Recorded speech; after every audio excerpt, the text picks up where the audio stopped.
NCIS Gibbs is staying in Alaska, for now.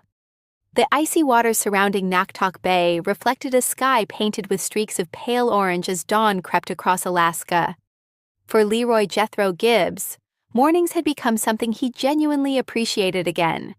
There were no urgent phone calls from Washington, no crime scenes waiting behind yellow tape, and no endless paperwork stacked on his desk. Instead, there was silence. It was the kind of silence he'd spent decades searching for without realizing it. A kettle whistled softly inside his cabin. Gibbs stepped away from the porch overlooking the bay and poured himself a mug of coffee. The familiar scent reminded him of another life, one filled with investigations, interrogations, and the family he had built at NCIS. That family still crossed his mind every day. He often wondered how McGee was handling the latest cyber nightmare, whether Torres had finally learned patience, or if Palmer was still trying to convince everyone to eat healthier lunches. Even after leaving, some habits refused to disappear. Every morning he checked the weather.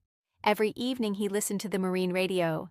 Every night he locked the front door twice. Old instincts never truly died.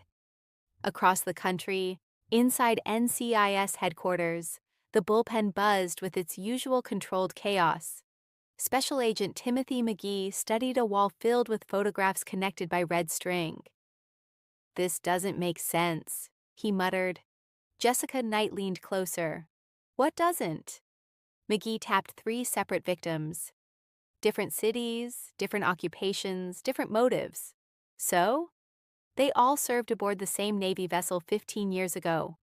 Torres folded his arms. "Now that's interesting." Director Leon Vance entered quietly. "How interesting?" Everyone turned. McGee handed over the file. "We think someone is targeting former crew members from the USS Hampton." Vance scanned the pages. "How many survivors?" 21. "How many are left?" McGee hesitated.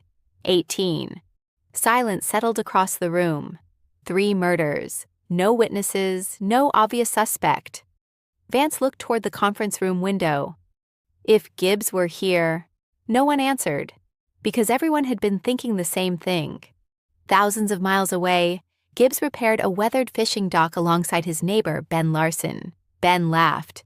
"You hammer nails like you're interrogating them." Gibbs shrugged. "They eventually cooperate."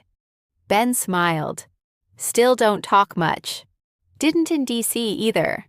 Ben leaned against the railing. "You ever miss it?" Gibbs kept working. "Sometimes." "The job?" "The people."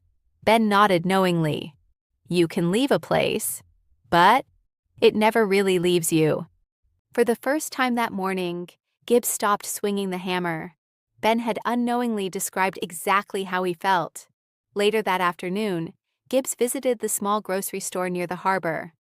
Everyone knew him, not because they knew his past, because they respected the quiet man who fixed boats without charging much, helped stranded fishermen, and never sought recognition. Mrs. Harris waved from behind the register. "Morning, Jethro." He nodded. She smiled. "You're becoming one of us." "I'll try not to ruin your reputation." She laughed. Even Gibbs surprised himself with that joke. Life had softened him in ways Washington never could. Back at NCIS, forensic evidence produced an unexpected discovery. Casey Hines rushed into the bullpen carrying a tablet. "I've got something." Torres looked up. "Good news?" "Depends." She enlarged a fingerprint. "This partial print doesn't belong to any of the victims." Knight smiled. "So who does it belong to?" Casey hesitated. "No one." McGee frowned. "No one?" "It isn't in any federal database." Torres sighed. "So we're chasing a ghost." Casey shook her head. "No." She zoomed farther in. This fingerprint was intentionally burned. The room became quiet. Professional, calculated. Someone had erased their identity. Exactly the kind of criminal Gibbs hated. That evening, snow began falling outside Gibbs's cabin. He sat beside the fireplace carving another wooden boat. The hobby had become therapy. Each careful cut reminded him to slow down, to breathe, to appreciate simple things. Then came 3 sharp knocks at the door. He frowned. Visitors were rare after dark. Opening it revealed Ben. "You got company." Gibbs glanced toward the road. A black SUV stood parked outside. Government plates.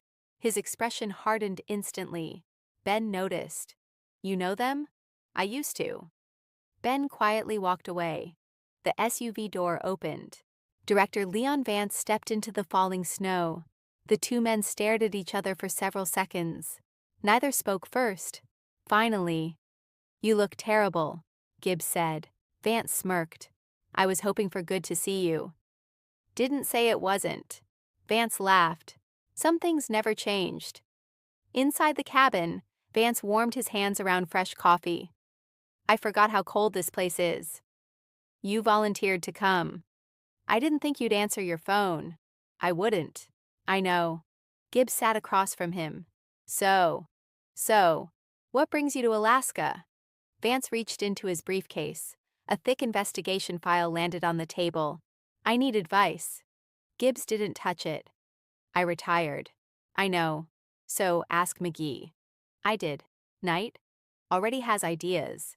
"Torres?" "Plenty." Gibbs looked at him carefully. "Then why are you here?"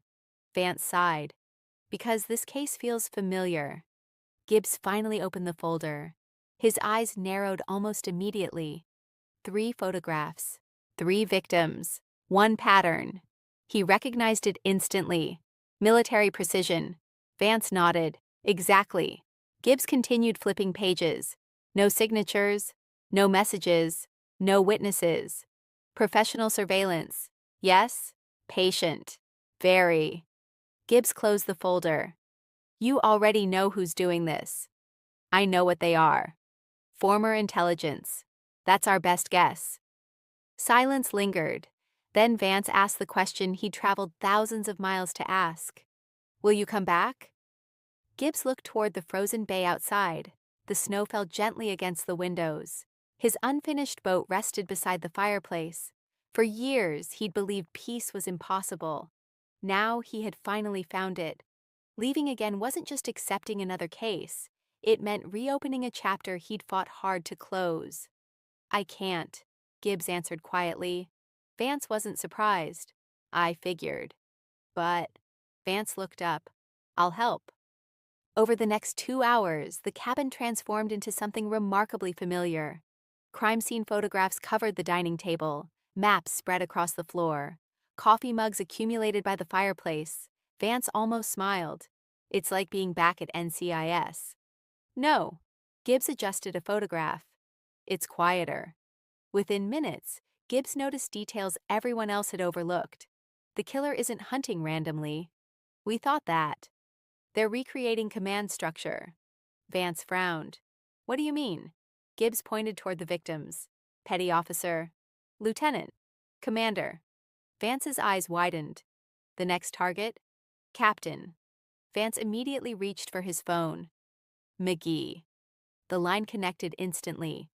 "Director?" "Find the commanding officer from the USS Hampton." McGee answered almost immediately. "We already did." "And?" "He's missing." Gibbs wasn't surprised. "He isn't missing." "What?" "He's running." Miles away, an elderly former Navy captain drove alone through rural Montana.